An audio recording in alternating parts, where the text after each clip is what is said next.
26 September 2025 আমরা প্রতি বছরের মতো এবছরও দুর্গাপুজো উপলক্ষে কলকাতার জন্য বেরিয়ে পড়লাম।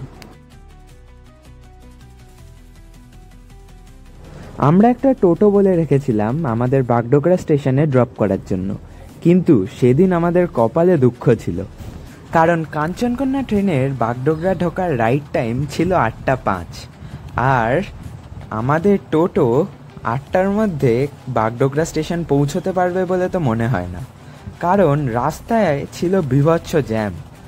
আর কারণ জানতে পারলাম সামনে দুর্গাপুজোর এক কার্নিভাল যাচ্ছে ঠাকুর নিয়ে। এই কার্নিভালটার জন্য আজ আমাদের ট্রেন মিস হয়েই যেত, কিন্তু লাকিলি সেদিন আমাদের ট্রেন মোটামুটি 40 মিনিটের মতো লেটে ছিল। ফাইনালি 8:30 সময় আমরা এখন বাগডোগরা স্টেশনে এসে দাঁড়ালাম। আজ যদি ট্রেন রাইট টাইমে হতো আমরা তো আজকে মিসই করে ফেলতাম, মানে 8:05 আসার কথা, এখন আমরা 8:30 এসে ট্রেন দাঁড়ালাম। ভাগ্যিস আজ ট্রেন লেট আছে। আমরা 8:30 স্টেশনে ঢুকে 8:37 এখন ট্রেন আসছে, ওই ট্রেন দেখা যাচ্ছে।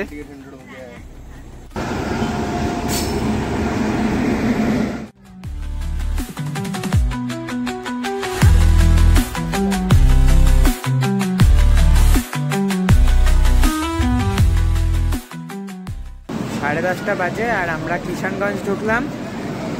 এটা হলো কিষানগঞ্জ স্টেশন। কিছুক্ষণ পরে মায়ের হাতে বানানো চাউ দিয়ে আমরা ডিনার সেরে নিলাম।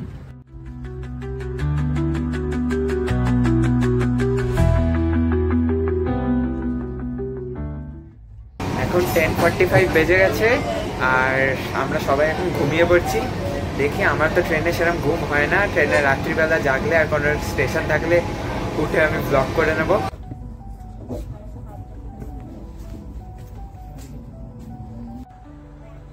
না, ব্লগ তো করা হয়নি, কিন্তু রাত্রিবেলা একবার 1:19 নাগাদ ঘুম ভাঙলো। বাইরে দেখলাম ট্রেন দাঁড়িয়ে আছে, জানতে পারলাম আমরা মালদা পৌঁছে গেছি। আবার 1:50 নাগাদ দেখলাম আমাদের ট্রেন দাঁড়িয়ে আছে, জানতে পারলাম এবার আমাদের ট্রেন পৌঁছে গেছে নিউ ফারাক্কা জাংশনে। ঠিক 5টা বেজেছিল যখন আমাদের ট্রেন পৌঁছে গেছিল বোলপুর শান্তিনিকেতনে। তারপর ভোরের আলো ফোটার সাথে সাথেই আমাদের ট্রেন পৌঁছে গেছিল বর্ধমান জংশনে।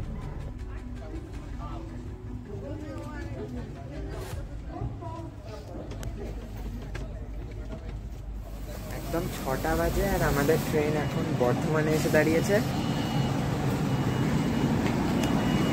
এইটা হলো বর্ধমান স্টেশন, এরপরে কামারকুণ্ডু, তারপরে দক্ষিণেশ্বর।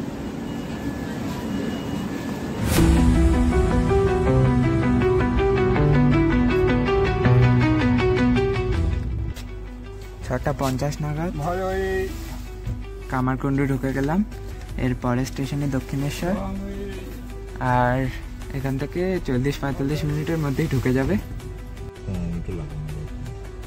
এটা হলো ডানকুনি জাংশন, আর 10-15 মিনিট পরেই বালি ব্রিজ ক্রস করি দক্ষিণেশ্বর। এখন আমাদের রেডি হতে হবে।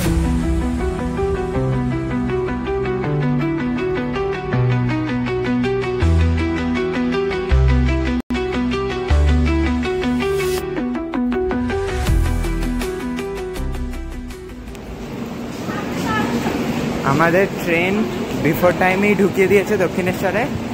এখন আমরা স্টেশন থেকে বেরোচ্ছি।